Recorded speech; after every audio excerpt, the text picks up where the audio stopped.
సమర్ ఇన్సైట్స్కి స్వాగతం. నాయకత్వ లక్షణాల్లో ఈరోజు మనం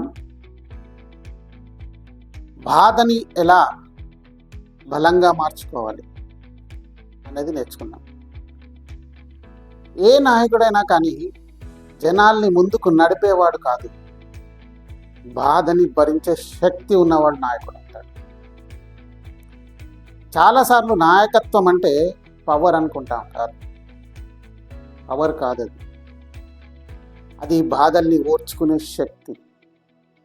కాబట్టి నాయకుడికి ఉండాల్సింది బాధల్ని బలంగా మార్చుకోవడం, ఓర్పుతో ఉండడం, ఆ బాధల్ని జ్ఞానంగా మార్చుకోవడం. ఈ మూడు ఉన్నవాడు గొప్ప నాయకుడిగా ఎదుగుతాడు. శ్రీకృష్ణుడు భగవద్గీతలో మనకు ఒక శ్లోకాన్ని చెప్తాడు. శ్రేయాన్ ద్రవ్య మయాద్యజ్ఞాత్ జ్ఞానయజ్ఞ పరం తప సర్వం కర్మాఖిలం పార్థ జ్ఞానేన పరిసమాప్యతే అంటాడు. అంటే ఎక్కడ నీకు జ్ఞానం వస్తుంది అంటే నువ్వు ఎక్కడైతే బాధపడతావో ఆ బాధలోంచి నీకు జ్ఞానం అనేది వస్తుంది. మనం ఈ రోజుల్లో ప్రతిసారి గుడికి వెళ్ళినప్పుడు ఒకటి కోరుకుంటాం. ఏంటంటే, దేవుడా నాకు కష్టాలు నీయకు, దేవుడా నాకు ఎలాంటి బాధనివ్వకు, నాకే కాదు నా పిల్లలకి కూడా ఎలాంటి బాధనివ్వకు, ఎలాంటి కష్టాలనివ్వకు. అది దేవుడు వింటే నవ్వుతాడు. ఎందుకంటే ఆయనే మనుష్యుడిగా శ్రీరాముడిగా జన్మ ఎత్తినప్పుడు ఎన్ని కష్టాలను అనుభవించాడో మనకి చూపించాడు. ఆయనకు వచ్చినన్ని కష్టాలు ఎక్కడ ఎవ్వరికి రాలేదు. యువరాజు కావలసిన వాడు ముందు తండ్రి దగ్గరికి వెళ్ళగానే నువ్వు అడవికి వెళ్ళాలి అని చెప్పాడు. అది కూడా తండ్రి కాదు, పిన్నమ్మ చెప్పాడు. అడవికి వెళ్ళిపోయాడు. ఈరోజు మనము ఒక చిన్న వస్తువుని వదులుకోవాలంటే చాలా బాధపడతాం, దాంతో అటాచ్డ్గా ఉంటాం. ఇప్పుడు మొబైలే అనుకోండి, లేకుంటే వెతుక్కుంటాం, మొబైల్ పోయింది, నా మొబైల్ పోయింది, నా మొబైల్ పోయింది.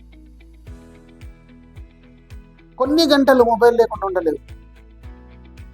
అంటే చిన్న కష్టం. నిజానికి మొబైల్ జీవితం కాదు, కానీ మనం జీవితం అనుకునే స్థాయికి వచ్చింది.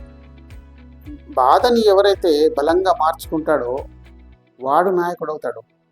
ఆ బాధని బాధగా భరించేవాడు, బాధపడేవాడు ఎప్పుడు నాయకుడు కాదు.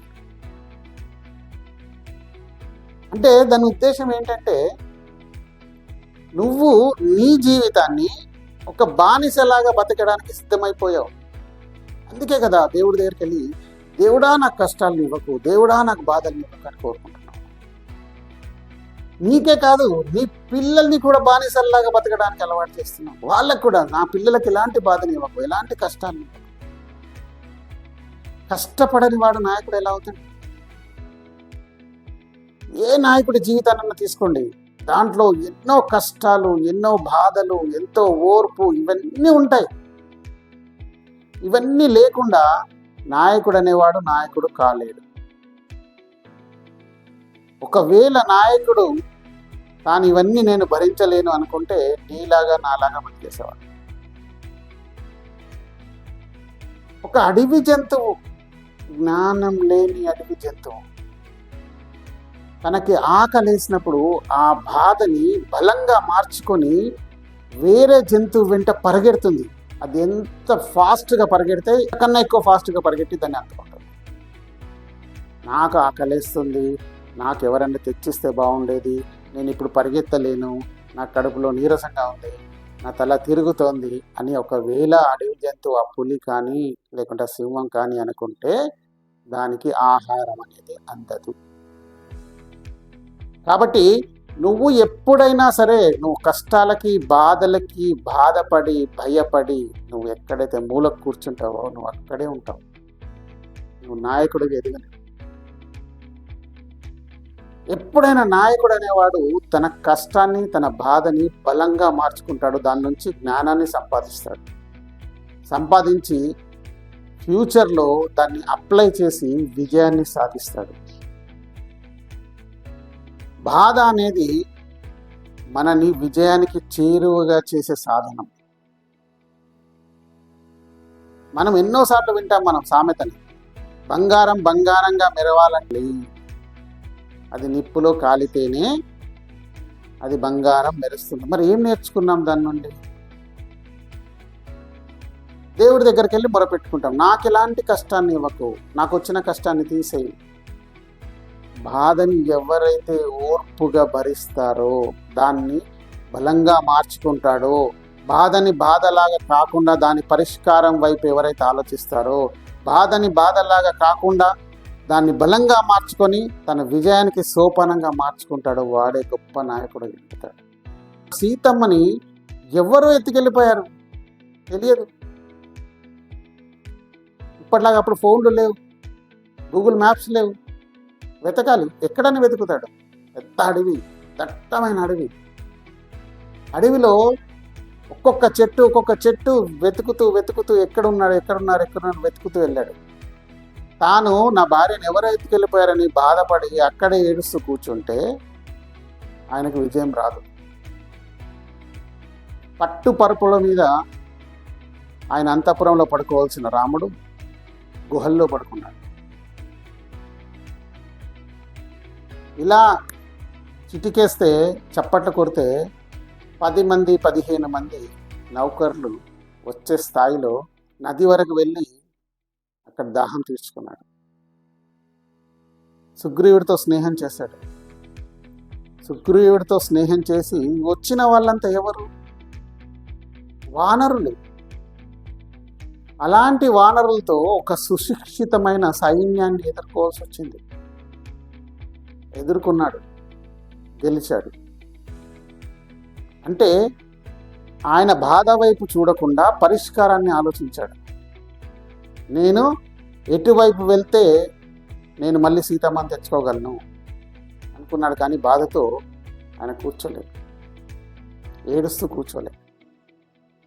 అయ్యో నా పైన సింపతి చూపించండి, అయ్యో నా పైన సింపతి చూపించండి అని అనలేదు. ఎవరిని అడగలేదు. వేరే వాళ్ళకి బలంగా మారాడు. సుగ్రీవుడికి బలంగా మారాడు, విభీషణుడికి బలంగా మారాడు. అంత బాధలు. మరి మనం రామాయణాన్ని ఎక్కడ ప్రవచనం చెప్పినా వింటున్నాగా, వెళ్ళి ఏం నేర్చుకుంటున్నాం? చాలామంది నేను గమనిస్తాను, ప్రొద్దున లేవగానే ఏం వింటావు? టీవీలో రామాయణం వస్తుంది, విన్నాను. ఏం నేర్చుకున్నావు? ఆయన చెప్పిన బాట ఎక్కడ నడుస్తున్నావు? కాబట్టి రాముడి యొక్క జీవితం నుంచి మనం 3 నాయకత్వ పాఠాలు నేర్చుకోవచ్చు. 1, బలాన్ని సాధించాలంటే బాధని ఎదుర్కోవాలి.